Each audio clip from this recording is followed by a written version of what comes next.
A crossroads is a place where two or more roads intersect. Figuratively, it refers to a crucial point in life where a critical decision is made, a juncture that will determine future direction. To many, sports is life and life is sports. This is where the crossroads meet. We will dive into the good, the bad, and the sometimes ugly with your favorite athletes, coaches, and entertainers to give you a peek behind the curtain. How do they balance real life with their passion? How do they overcome obstacles? What did they learn from each challenge? Welcome to the Crossroads, the intersection of sports and life. Here's your host of the Crossroads, Sean Wally. Welcome everybody to the Crossroads. This is the Crossroads Dontay Harris.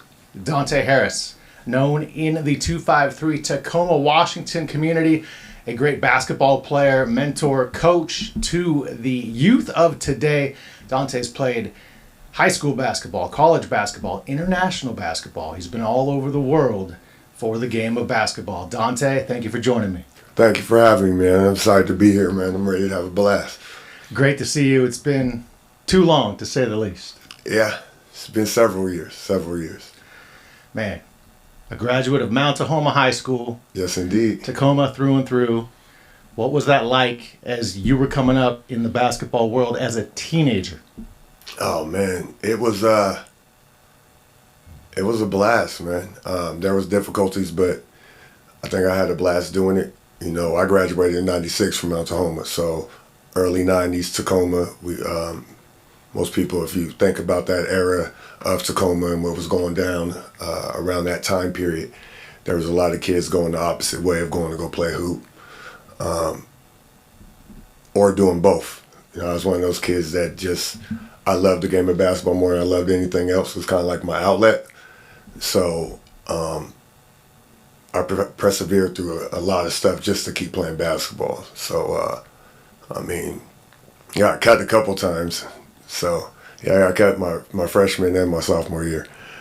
Following that path, kind of like Michael Jordan, right? Nah, not quite like Michael Jordan. I think he just tried out for varsity. I was just trying to make any team at the time, but I was going through a growth spurt, a little awkward at the time. You know, I wasn't raised around my parents, so I had no idea I was going to end up being 6'8" at the time. My bones were hurting, and I was just trying to hoop. You know, so, but I made it my junior year. I made it on the JV team, so that was a blessing. So I thank Coach Drinkmine for that. When did you have a clue that basketball could last beyond high school? Well, I always dreamed of it lasting beyond high school. When I had a clue was my senior year, the first couple games of the league. I had practiced really hard over the summer. I was doing conditioning, waking up at 7 in the morning all summer. I go for a run down 34th Street. And then if there's some stairs on that street, I'd run the stairs twice and I'd go to the court and hoop. I did that all summer. And plus summer league that we normally play. And summer league started getting easy. So I know some guys were getting tired faster. Even guys that were more skilled than me, they weren't playing as hard as me because I would wear them out. So the first couple games of the season, I had a couple big games, doubles, you know, and up in that point, I only had played like a quarter of varsity my junior year. So it was like my first time I got on varsity, I seen that they weren't quite ready to play as intense as I was ready to play, period. So that senior year, a light bulb kind of came on? Things got easier? Yeah. Well, it got easier, but then I just challenged myself. So once I got my first double-double, then I said I wanted to get 20 rebounds. Then once I got 20 rebounds, I said I wanted to get 20 and 20 because no one was doing it. So every game at mid-season, I just start trying to go for 20 and 20 just for the challenge. At that time, I wasn't getting recruited by the JCs, anybody. I wasn't getting any letters. There was a couple guys on our team that were. We were winning at the time, so I was getting a little frustrated. But I just took it out on the court. So if I knew you got an offer somewhere and I had to guard you, then they're going to come watch you play and watch you get dominated was my whole thing. So after a while, I started getting letters. But, you know, Percy Carr plucked me out during the playoffs. He came to see Quincy Wilder. And as he's watching, Quincy Wilder at the time was the #1 player in our state. And he sat there and he watched me play and gave me an offer to go down to California. And so I jumped on it, signed my letter of intent, probably right like a week after getting into some difficult times in the city, you know what I mean? So, San Jose City College Yes. is the route you went. Mm-hmm. Was that the only offer? Yes. Maybe not the only offer, but the only option. That's all you need. Yeah, it was the only option. I couldn't stay around Tacoma. I had been shot that summer. Whoa. Yeah, so I got shot in the head. In the head? Yeah, I got shot after a party, sticking up for a friend. The guy shot me, and then I think, the show's Crossroads. That was my crossroad. Right then, I decided that I love basketball so much. That's the number one thing in my life. And so San Jose was the only option. Just leave, go play ball, and just immerse yourself in basketball. Get yourself out of what wasn't a great situation. Yeah, definitely. But basketball had been doing that for me before I got good at it. I used to run away from foster homes with my basketball.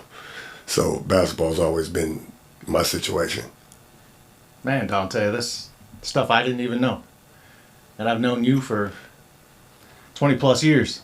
Well, sometimes, it takes time for someone to be able to tell you what's really happening. I think right now I'm in a clear mind, clearer than I've been in a long time. So I think now it's time for me to let loose. So that was the reason why sometimes I was quiet. I didn't want to tell everybody everything, but I'm 2 years away from 50.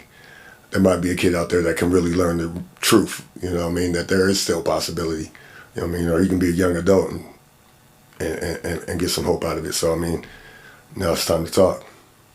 Man, that's an amazing viewpoint, and great that you're willing to open up about that, because a lot of people can learn and hopefully grow and maybe stay out of bad situations. Yeah, definitely. There's been people that were helpful to me, but like Lucius Brown, Big Lou. I was having a hard time when coming back from overseas, knowing how to train. I didn't know where to train. Now I'm 6'8.5", 6'9". I'm used to playing multiple positions, so if I go play in Tacoma, I'm usually the tallest person on the court.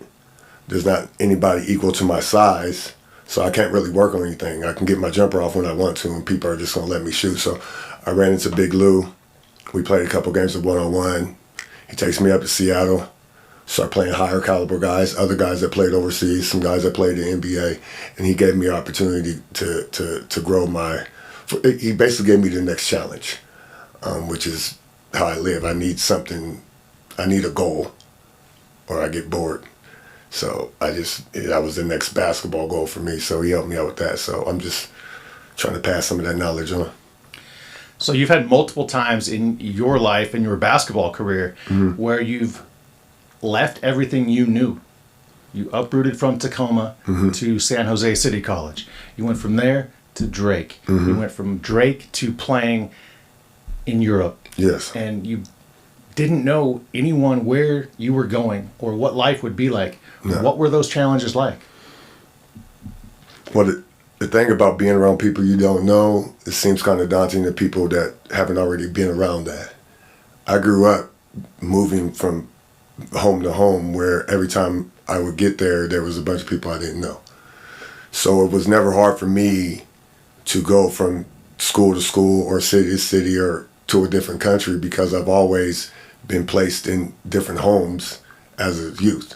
So I was used to moving and meeting new people and seeing different characteristics in people. And, I met so many people that I'm really bad with names, but I'm excellent with faces. Because there's so many people that I've met during my course of life. I moved over 20 times before I turned 15. So I went to all these schools and all these people. So there's people that know me from Tacoma, and they see me in the streets and they think I'm just being arrogant, or, like I'm shunning them because I didn't speak and I just head nodded. But most of the time I really don't remember a name, or you were just that part of my life where I was in Yakima for 5th grade for 3 months. You know what I'm saying? And then I went to Stanley Elementary and then I went somewhere else, you know what I mean? Or I was at Jason Lee, then I went to Hunt. I mean, the only time I was in the school district in Tacoma for 4 years straight was at 15. I was at Mount Tahoma for 4 years. You know what I mean? I dipped and went to Spaniel Lake, got cut, and I transferred back to Mount Tahoma and just hung out with my boys. So was it almost refreshing to basically get a fresh start and be in control when you went to college and then on to Europe? Yeah, it definitely was a control thing. I made my own decision on where I went to college. That was my decision. I didn't ask anybody. I was like, I'm going there. When I went to Drake, I went to Drake because my brother at the time was also getting a scholarship to Drake, and we could have went a couple different places. So we decided to go to Drake together. When I went overseas, when I picked my agent. He had a couple options. I chose no way.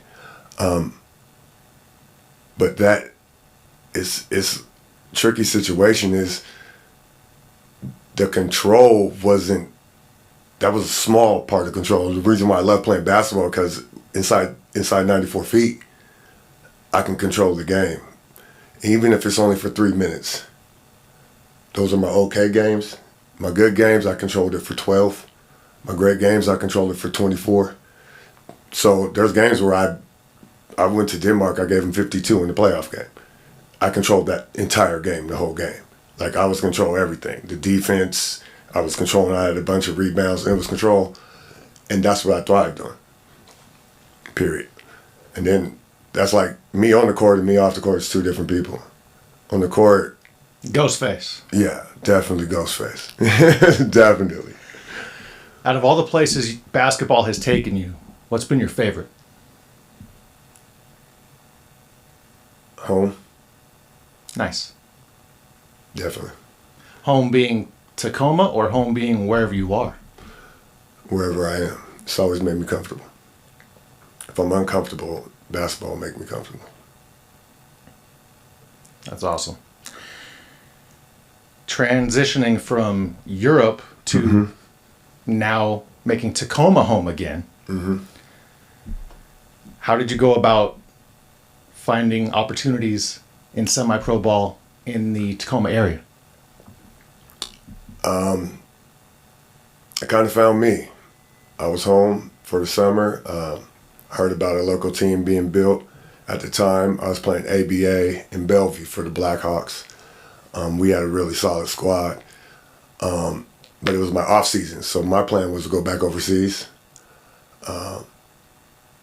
So after our practice, we drove down. I walked in the gym, and they said the tryout was at Mount Tahoma. So I'm like, perfect. I'm gonna just walk in the gym, like, see what they're doing. I walked in the gym. I met Dave Massey, and then as he's talking to me, I don't even remember what he's saying, because as I'm looking past him and seeing the guys on the court, I'm seeing my guys. I'm seeing guys that I grew up with, and they're playing, like, I haven't had the opportunity to play with my guys. You know what I'm saying? So I got excited for the opportunity. And so from there, I was like, I get to play with my boys and play semi-pro, have some fun. And at that time in my life, I had young kids. And I was like, let's make a go of it. Let's chill out. Let's not go back overseas right away till you get the right contract. At that point, you have to pay me to leave my comfortability, leave my boys, leave my family again, because my family was growing at that time too. So. And you mentioned Dave Massey, the owner of the Tacoma Thunder. Yes. A team in the IBL for 2 years, way back. 05 and 06. Man, that was a minute ago. Yes. That was a squad. That's where I ran into you. Yes, sir. So I went play by play. You guys made those games exciting. You guys made it feel professional. It felt professional the way we were doing that.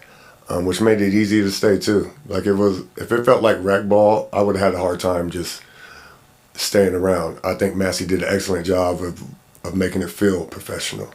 And it looked professional the way we were doing it. I think that's why so many guys came to play for us, and that's why our team was so good. Are you in touch with any of that squads to this day? Yes. I'm in touch with every single member of that squad, if they're still with us.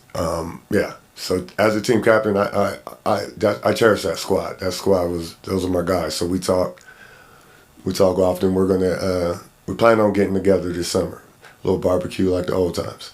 Okay. Mm-hmm. Invite in the mail. Why not? Let's go. Why not?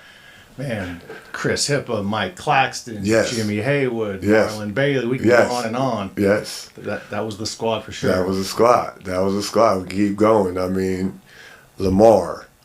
You know what I mean? The slight stint with 7 foot and some change.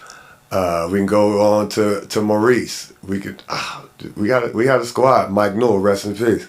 You know, and you know, the one thing that I don't think people understand about that squad, the people that are around that we don't see a lot now, is the players. There was that were rivals before. So the Tacoma-Seattle rivalry on that team, half the team was from Seattle.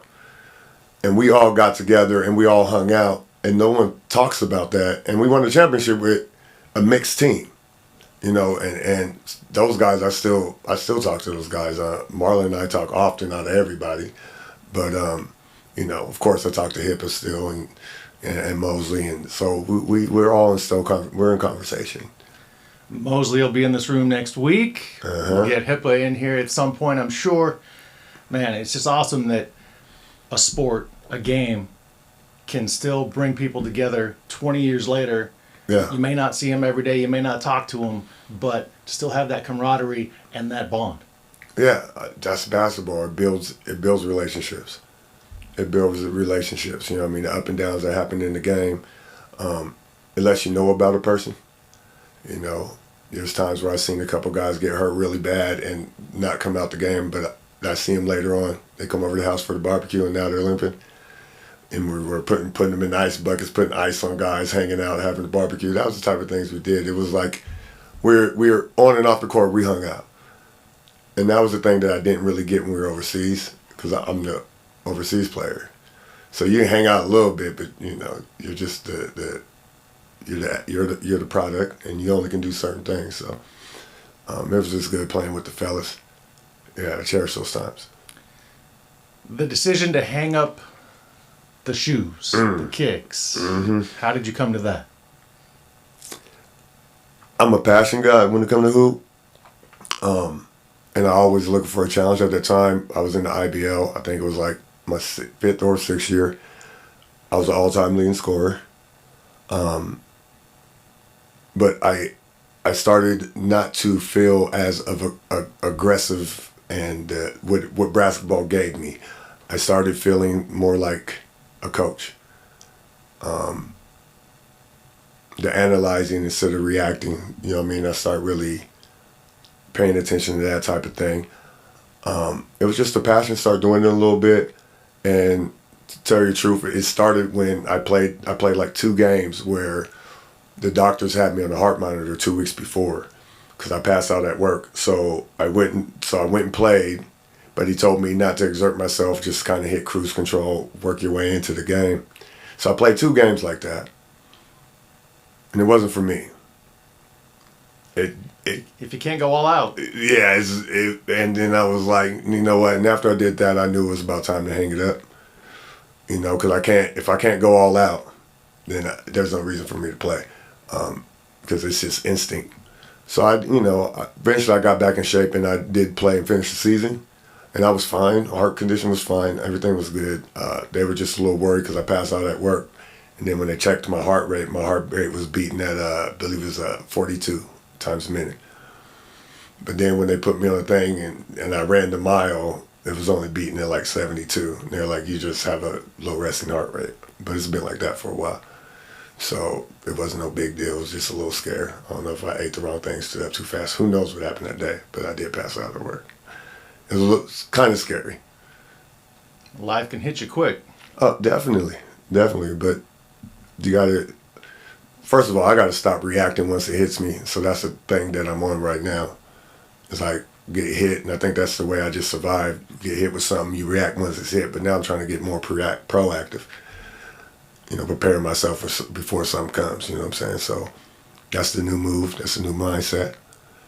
You know what I mean? And we'll see where it goes, man. We'll see where it goes. So you mentioned that you were on the court thinking more like a coach. Yeah. You did transition into coaching Yeah. at your high school alma mater of Mount Tahoma. Yes, indeed. What was that moment like for you when you took over the reins after some time on the JV squad, and then you got a season with the varsity club? Oh man, it was wild. It's kind of like it wasn't real because it came all of a sudden. The coach had to Coach Townsend, shout out to Coach. Coach had a job change, so he had to go out of state. So I just came on as an intern as the beginning of the season. So I knew the guys. I've been working out with most of these guys since they were freshmen, since I was on the JV, coaching JV. So most of those guys were now seniors. So they were my JV team when I first got there. But now it's their senior year. It's like my senior year too. So that was fun having that with them. So that was super exciting. And it just felt good. Like I had my brother come on as staff. I had Coach Good come onto the staff. And my guy Red, who was already on the staff with us, was still there. And we had a blast, man. We had a blast with the kids. We ended up making it to the playoffs. It was really tough, I think, for the kids in the beginning of the season to transition because the coach switched at the time. Even though I was there, Coach Townsend is more of an offensive coach. Calls a lot of plays. He's real structured that way. He was a point guard. Me, I'm more of a defensive coach. Because of my position, I'm a defender, I'm a rebounder. I know how to do that. Shot blocker. Shot blocker, yeah. So it was a different aspect, but the defense worked well. Once the guys got their offense going, naturally just moving the ball and taking their shots when they were open. Once they got that going, we were a hard team to play against. So we had a blast. We lost at the buzzer, but we had a shot to win it, to go further in the playoffs in West Central. So I think we had a pretty good run. I wanted to run it back, but it didn't work out in my benefit of that. I was going through some things at the time. CSN, so CSM, but this when you get stressed, you get water underneath your pupils, and then you get like these dots, and then lights affect. So I used to have to wear sunglasses while I coached. It was a little embarrassing. I always thought they thought I was high sighting or something, so it kind of was messing with my ego a little bit. So a couple games I would take them off, but it was hard for me to see the court under certain lights. I could see fine at Mount Tahoma, but some of the road games, certain lights, I just couldn't really see. So I had to wear my glasses the whole game. But that was a little distracting. But other than that, I wanted to run it back, just healthy, clear mind. I think about coaching sometimes again, but it'd have to be the right opportunity. Always got to find that right fit. Yeah, the right fit. I definitely give it a run, for sure. You brought it up briefly earlier. What's that? This show, it's the Crossroads. Uh-huh. Your Crossroads moment in your life, personal or professional, and you went to a time as a teenager you were shot in the head. Yeah. What do you remember thinking as that happened, after that happened?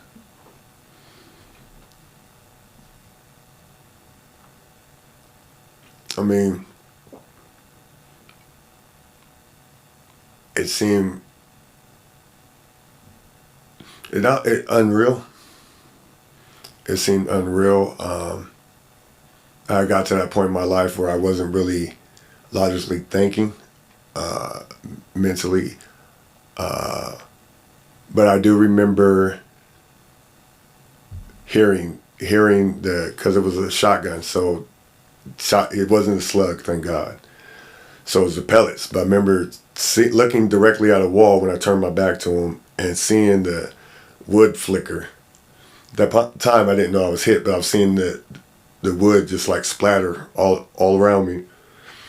But I was at some apartments, so I just turned, but I didn't run. Everybody started scattering. And I walked, and I started walking, blood started coming down. I remember grabbing my face and looking at it, and then hearing him run out of bullets, and he started shooting with another gun, and I heard that gun jam. And then he ran back. So I'm thinking in my head right there, he's going to go get another gun. I don't know what he's up to, but I remember feeling really dizzy. And I remember hearing people say my name and saying that I was dead. And then I remember after a while, I heard my brother Jonathan, And he kept telling him, no, he's not, no, he's not. And some girl was giving me CPR. I never seen that girl again. I always wondered whatever happened to her. And I just remember thinking, like, I'm not supposed to die right now, but I think I'm dying, but I'm not. I know I'm not supposed to die right now. Like, I knew that. And yeah, it was more shock. I think I was numb for a while. I was really, like, after the fact, getting home from the hospital, I was numb, like, emotionally. And I was on bed rest, of course. But at that point, that's also when I knew, that's why it's a crossroad. I knew I'm about to go hoop. Like, as far as I'm concerned, that was my second time. This was my chance right now. Let's go hoop. You can go to California. Let's get up out of here. Let's go ball. I mean, I threw away my Dickies, bought some Dockers, a couple polo shirts, changed my whole identity. They had no idea who I was. I only had one tattoo at the time, not like the 20-something I got now. But it was like, I went down there, stayed quiet, kept my head down. Only time they really heard me talk was on the court. Stayed to myself and hooped. Started getting D1 offers like 5 games in the season, and all the coaches were asking, like, where did you come from? And I was like, Tacoma, Washington. They was like, they be playing up there? You need to go find out. You know what I mean? Go find out. Go to Tacoma. You know, they got the bad rep. Go to Tacoma. There's a lot of us out here hooping. You know, and so, you know, I ended up having over 15 D1 offers my freshman year, and I was 1 year out of Mount Tahoma where I couldn't even get a JUCO offer. I got better as a basketball player. It was my mind state shifted to, I'm going to be a basketball player, not just want to be good or better than the next person in Tacoma. I'm going to be a basketball player. That was my mindset. I'm a basketball player. I'm not this, I'm not that, I'm not anything anybody says. I hoop. That's what I do. And once that mindset changed, it started changing people around me too. Like, my friends start turning into ballers. Everybody around me, they was like, oh, we're going to hang out with Dontay? Yeah, we're about to hoop a couple times. We're going to hang out. Oh, he's going to bust out some weights. We're going to do burnouts. You know what I mean? We'd be lifting weights and playing cards in my backyard after the game. It was just a way of life. It's like you just make it your whole thing. But yeah, you get a second chance, you got to take it. You made the right decision, clearly. Definitely, man. You know, the game was there. It always has been. That's the thing. Always. As long as I can remember, there was always a basketball. Got a basketball for Christmas. I was like, I don't even know. I was like maybe 4 or 5 years old. There was a box. I'll tell you a story. I know I'm getting long-winded, but there was a box on Christmas, man. Box. And it had my name on it. All my cousins, everybody used to come over. We used to do Christmas morning together. I had this box. Barely had any toys anywhere. So I was a little heated. You know, the kids were checking the boxes. I'm like, man, I only got this one big box. What's in this box? So anyway, so I finally opened it, and it had all kind of sports equipment in there. Soccer, everything. Hockey, sticks. It had everything. I grabbed that basketball. It's a wrap. It was her. It was her. Yes, indeed. It was her. It felt different. Mm-hmm. Now, Dontay, quickly, you know a little something about microphones and talking a little bit. You yourself used to do your own show called Crucial Conversations. Yes, indeed. You want to share a minute what that's about and, you know, maybe a little peek into what might be next? Oh, shoot. So the podcast is called Crucial Conversations Podcast, hosted by Dontay Harris. Who is you? Who is I? He is I is him. 6'9" pigeon toe, refuse to get pigeonholed. Okay?